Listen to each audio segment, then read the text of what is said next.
Hello and assalamu alaikum. This is Ali from PK to UK, and this video is going to be about how you can save as a student. Doesn't matter if you're a student or a dependent or you are on XYZ visa, doesn't matter. These tips will help you under all circumstances. So without further ado, let's hop on to the tip. Tip number one is if you're a student, make sure you are using student discounts like Unidays or Totem. A lot of websites or brands offer student discounts. Make sure you explore that before buying anything online or in store. Number two is cook at your home instead of eating out. I've been in the UK over a year now, and I can tell you from experience that if you cook at home, it will be a lot more good in your pocket. If you're eating outside daily or twice or thrice a week, you will run out of budget soon. So make sure you get your groceries on a weekly basis or a monthly basis and you're cooking at home. If you don't know how to cook, really easy. YouTube is here. You can literally learn to cook within minutes. Number third is if you're a student, make sure you are making the most out of the campus events. What I mean by that is you can either go and network in the events or either go there for food. If you're a student,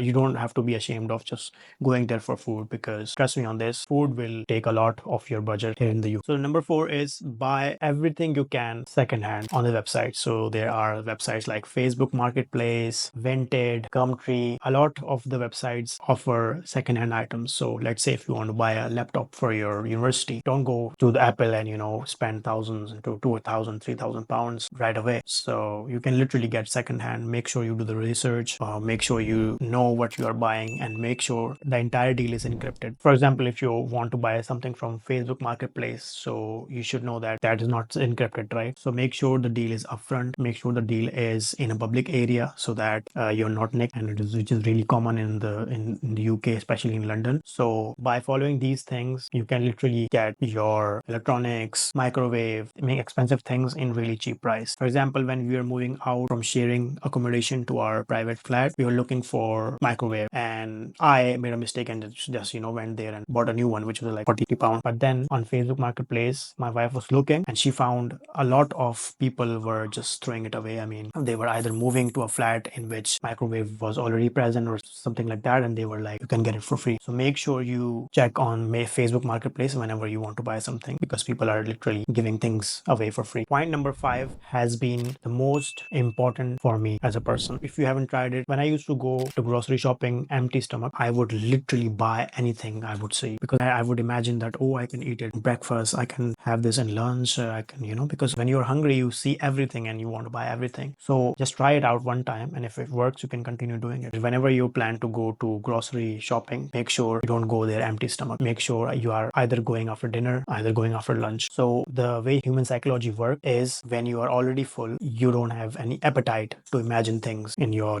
mind, or you would see the cake and you want to buy that. You would see anything edible and you would be like, let's get this. Before I used this technique, our weekly or monthly grocery bill was 70-80 pounds easily. I am not kidding you. When you're living separate, this is the average cost you get, 60 to 70 pound easily for the monthly cost of the grocery, right? After we started doing that, drastically it was reduced down to 50%, which is like literally 30 to 35 to 40, maximum 40 pounds. If you don't believe me, literally try this next time, and if you like it, keep trying it. Point number six is start saving and investing as early as you can. Now I know people come here and they do part-time jobs, and they try to pay their fees on time and stuff, so you have to take care of a lot of things, right? That is good, but even after that, you can still try to manage few hundred pounds, even 50 pounds if you are saving. That is an accomplishment for you if you are on student visa. Another thing which you can do on student visa, or if you are on a dependent visa, you can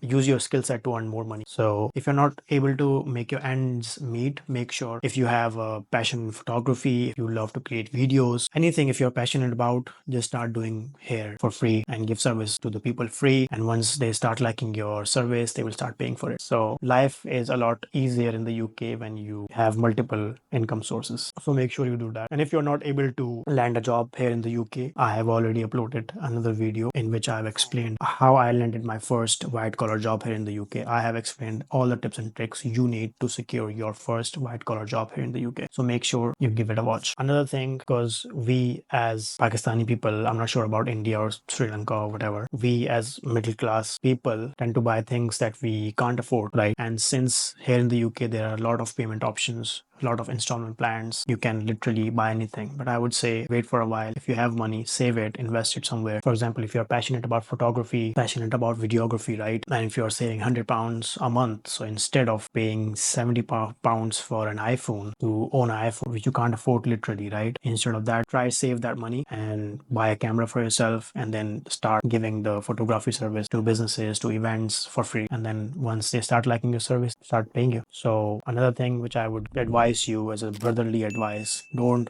buy things, electronics, or liabilities from the money you save here, especially if you're new, right? So these were the total 7 tips that I would give to any person who is new to the UK. It doesn't matter on which visa you are, but that would be my advice in shape of points to the people who are new in the UK. If you have some tips and tricks, advices that you would like to add in this video, and if you don't agree about a point, I respect that. You can let me know down in the comments. If you want to help other people, you can write it in the comments. And if you have some tricks to, shop more affordably, like tips and tricks to go for shopping, to go for grocery shopping, let me know down in the comments. And if you liked this video, make sure you like it, subscribe it, and stay tuned for further videos. Thank you so much. Have a lovely day. Bye bye.